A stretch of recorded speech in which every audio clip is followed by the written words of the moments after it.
Kia ora koutou, I'm Richard Ball. I'm the Canterbury Group Controller with Civil Defence. And today we're going to be getting updates from Fire and Emergency and Police. We'll then also hear from the Minister and the Mayors of Christchurch City and Selwyn. Just by way of introductions of who is here, obviously Minister Mark Mitchell, Vanessa Wennick, the MP for Banks Peninsula, Mayor Phil Major, Mayor Sam Brewerton, Brad Moseby, and Ash Tab from the police. We will take questions at the end, and FENS and police will not be available for interviews after that because of operational requirements. They have to go elsewhere, but the Minister and Mayors will be available. Just very briefly, by way of introduction from me, as you know, shortly after 2 p.m. yesterday, a fire started on Worsley's Spur. Civil Defence Emergency declared 6:13 in support of FENS and police. Response and recovery from an emergency event like this is very much a team effort. And so that's why you'll be hearing from those leading the recovery. I'd like to acknowledge those affected, and I'd also particularly like to acknowledge all those who were also affected by the 2017 fire, which is in a similar area and in a wider area, and just reassure people that everything has been done that we possibly can to protect life and property. Without further ado, I'll hand over to Brad from Fire and Emergency New Zealand, and he will give you an update on the fire.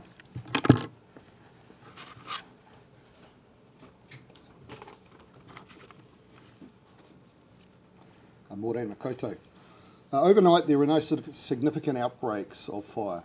The current size of the fire is around 630 hectares. That's a 12-kilometre perimeter. So we have 80 firefighters on the ground at the moment, and we already have 12 helicopters in the air. We're putting a retardant line up around with fixed wing aircraft this morning. We are aware wind gusts from the northwest will build from about lunchtime, so suppression will be key for us this morning. Fortunately, at this stage we haven't lost any structures, thanks to the great efforts of our crews out there. The main fire is around Summit Road.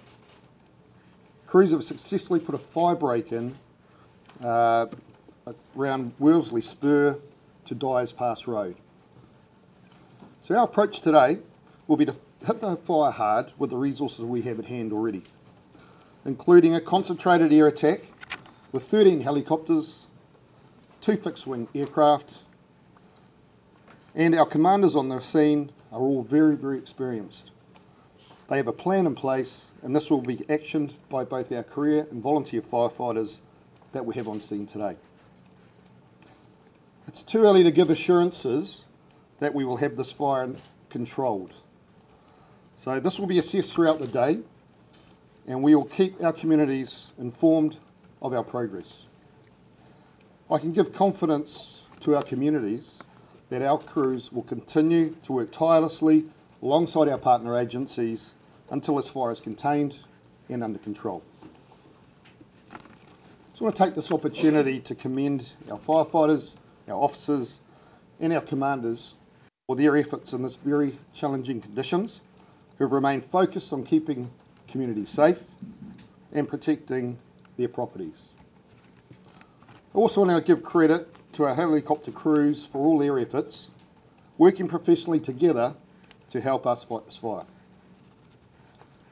Fire and Emergency New Zealand, New Zealand Police and Civil Defence all came together yesterday and to work through what a declaration would look like. And that request was actioned swiftly by both the Mayors of Christchurch and Selwyn, based on our recommendations. And I commend them for acting swiftly. Lastly from me, A big thank you to our communities for their cooperation by evacuating their properties that we believe were in harm's way. We understand the effects this will have on the people.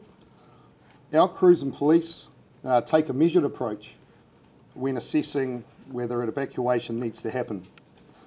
We don't take it lightly, and we have the best interests of you and your whānau, so please continue to work with us if we need further evacuations throughout the day. As soon as it is safe to do so, we will ensure we will get you back into your homes. Thank you, Ngā mihi.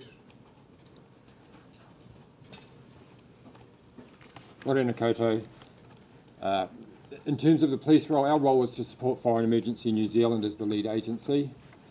Our role in terms of the three aspects are to assist and run the evacuation process. That can be whether it's a full evacuation or getting community groups in affected areas to be ready to evacuate at short notice.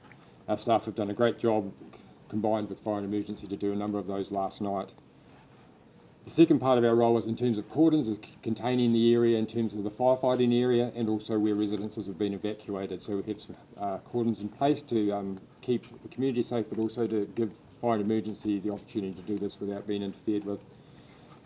Further, we have staff in the area in terms of reassurance, getting police staff into those areas where houses have been evacuated or in near vicinities to just make sure there is a police presence there to help our community.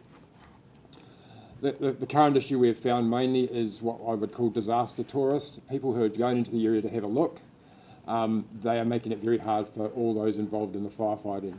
This includes trying to get equipment in, such as firefighting equipment or heavy earth moving equipment, getting in the way of that by blocking roads. Also, it includes those residents who are genuinely trying to get back to their houses to move stuff out, and they can't get to their own houses or get away because of people blocking the roads being sightseeing. So we encourage people to keep out of the way, to let the firefighters do their job, and also to get the affected community to be able to get into their area if required. It is a fluid operation, so we are ready in terms of staff to deploy in terms of evacuating other areas or providing further reassurance patrols or moving cordons as required. As you know, the tempo can change with a fire very quickly, and we have to be able to be agile with that. At that stage, I have nothing further to add. Minister, would you like to? Yeah, good morning, everyone. Look, firstly, I wanted to say that we're very conscious of the fact that it was 7 years ago, almost to the day, that Christchurch had to deal with a similar event in the Port Hills. And I want to acknowledge the mayors and the entire team here who have recognised that very quickly and communicating and meeting with the community. The police who are providing reassurance patrols on top of what they're doing with their cordon work as well. I just want to reiterate and support the comments made by the inspector. Please, people, stay out of the area. Let the firefighters and the first responders do their job. That is critically important. And just on that note too, I do want to highlight the fact that we had a fire in Tasman recently where some brain surgeon decided to put a drone up, and I'm sending a very clear signal: do not put drones up, do not interfere with that scene, because number one, you put the pilots in those helicopters and those fixed wings in extreme danger, and number two, they actually have to ground the aircraft, and it interferes with the fighting of that fire. So anyone that thinks that they're going to put a drone up or interfere with our firefighters and first responders, those actions will be met with serious consequences. Can I acknowledge the mayors who acted quickly to establish a local state of emergency? That is important because it allowed police and other first responders to evacuate people out of their homes. I want to acknowledge FENS, the firefighters that responded extremely quickly, surged into the area with assets, both air and on the ground. And I just do want to highlight too that actually through that quick response, it appears that they have actually saved some households. So they have done an outstanding job. I'm quite simply here to provide support and see what additional support may be required from a central response going forward. Thanks very much. Sorry, I do want to acknowledge Richard and his team as well for how quickly everything has come together. That it is an outstanding team that is working hard to try and contain what obviously is a serious and difficult situation. So thank you. Phil, would you like to?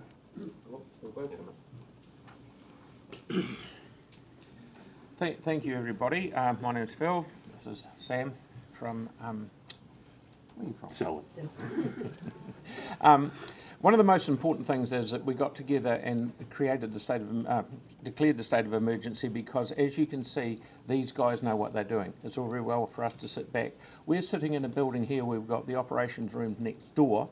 Everyone is together in the same place. We've got police, fire, St John's, got them all, and it is running extremely well. Far be it from us to get in the way. We open it up, we declare the state of emergency so that the people who know really what they're doing can have all the power to do what they do best. Yeah, and we really want to say thank you to the Minister for being here and for local MPs and their support in this. Thank you to FENZ and to the police who have done an amazing job, but particularly to our civil defence staff who have coordinated this, and because of relationships pre-existing, because of previous things that we've been through, means that we're well prepared to work together to tackle this. We'll also want to acknowledge that while physically you can see the fire on the hills, this takes an emotional toll on people, and whether or not you're looking at the fire burning or you're thinking about your own friends and family, we want to acknowledge that. So please reach out to people that you know who might be affected by this, and if you need some help, don't do it alone, but connect in with others, friends and family. And there's 2 evacuation centres set up, one in Selwyn, one in Christchurch, and they were set up more or less before we did the state of emergency. So all credit to them. Yeah, and we'll just say that the fire too is not a respecter of boundaries, so Phil and I will continue to work together on this. The last fire that we had, 24 hours made a big difference, and so we're looking forward to this being brought under control today if possible, but we know that 24 hours last fire, things changed dramatically for the worse. It so did, yeah. Fingers crossed that the wind doesn't pick up and our crews can... The wind is put not things our down. friend. Yeah. Thank you very much. Thank you. Vanessa, do you want to add anything? So we'll take questions, and as we have questions, I'll invite FENZ and police and others to come up and respond to them. Just curious to know, you're asking for photos 30 minutes before and after when the fire started. Are you treating it suspiciously?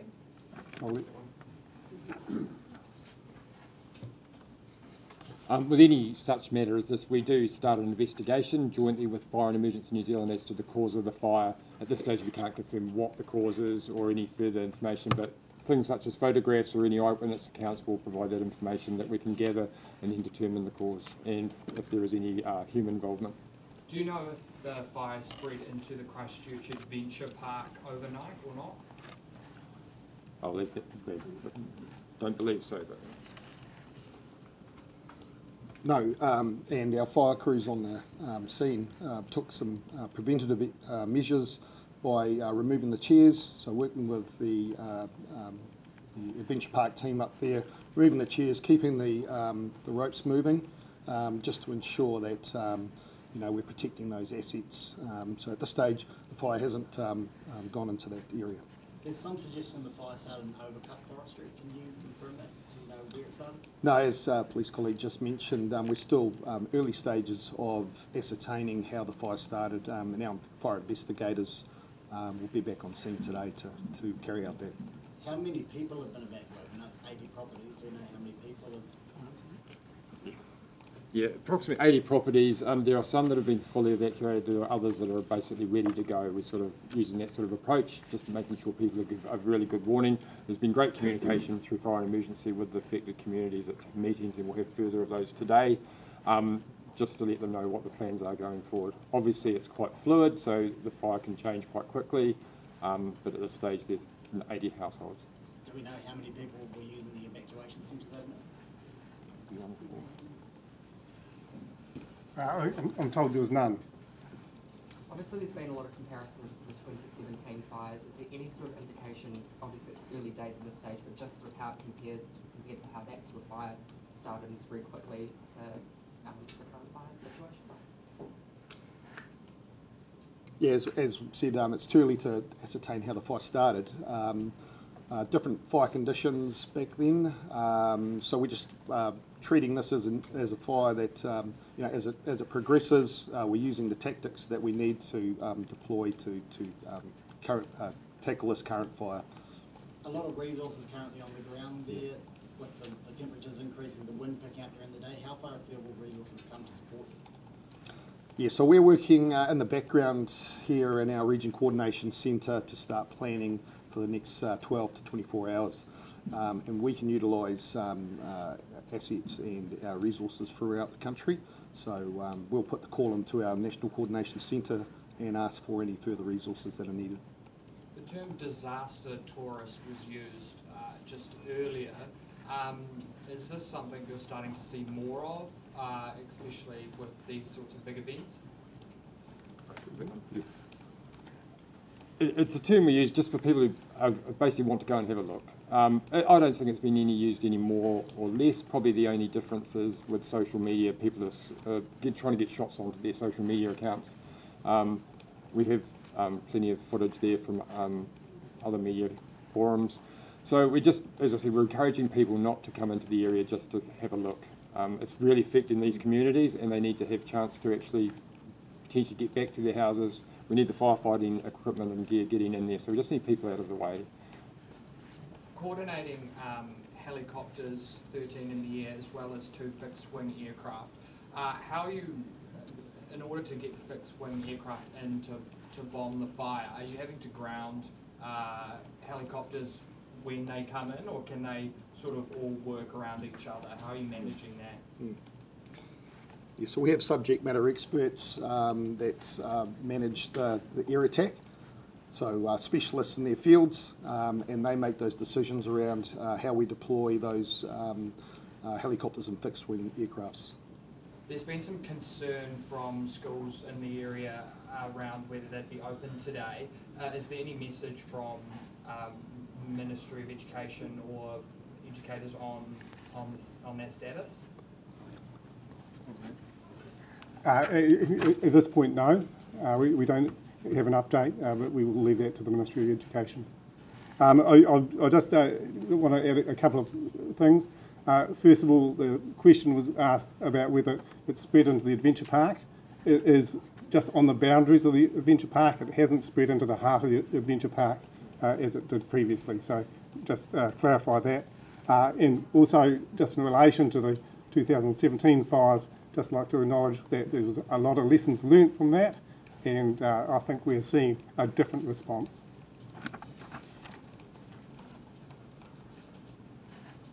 Just in terms of radar and communication up the top of the Port Hills, what preventive measures have been taken to stop fire going to those locations? There's a lot of things used by airways and fins for communication and whatnot. We are well aware of those very strategic assets, and FENS will be building those into their fire plans. We might just take one more question and then wrap it up. There were a half dozen properties under extreme threat. What is the current situation there? Yeah, as mentioned earlier, we haven't lost any houses overnight, which is full credit to our teams out there on the fire ground. Depending on the conditions today, it's about how we protect those structures. So we build fire lines around them and go into protection mode in regards to keeping those assets, safe. Yeah. How close is the fire? How close is the fire currently? I couldn't give you those answers. I can get those answers a bit later once I get another update from the incident ground. Yeah. Thank you. Thank you very much. As I said at the beginning, FENS and police will not be available for interviews, but I understand the two mayors and the minister will be available. Thank you.